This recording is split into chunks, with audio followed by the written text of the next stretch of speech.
বিভিন্ন অভিযোগ তুলে ধরে বরিশাল জেলার আগৈলঝাড়া উপজেলার নির্বাহী কর্মকর্তা ফারিহা তানজিনের অপসারণের দাবিতে দ্বিতীয় দিনের মতো আবারও মানববন্ধন ও বিক্ষোভ মিছিল করেছে এলাকাবাসী।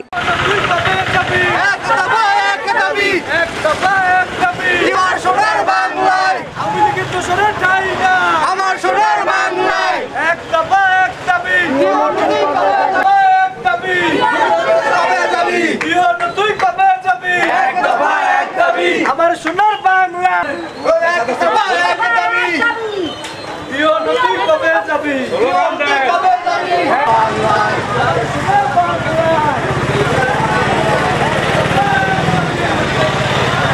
এই টিওনো যাতে তাড়াতাড়ি পদত্যাগ করে চলে যায়, এই জন্য আমরা এখানে এই আন্দোলন করছি।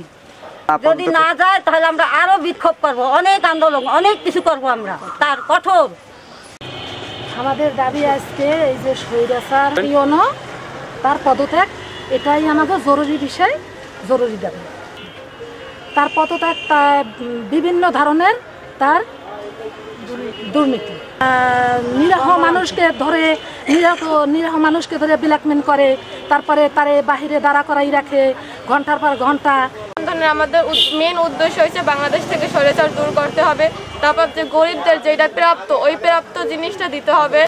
তা গরিবরা না খেয়ে মরবে, আর ভালো ভালো টিওনো অফিস তারা মানে বিভিন্ন সহযোগিতা এগুলো বিলুপ্ত করে ফেলবে, এই ধরনের তো কোনো চলবে না। বুধবার সকালে আগৈলঝাড়া থানার সামনে ইউএনও ফারিহা তানজিমের বিরুদ্ধে বিভিন্ন অনিয়ম ও দুর্নীতির ঘটনা তুলে ধরে ঘণ্টাব্যাপী মানববন্ধন করেন এলাকাবাসী।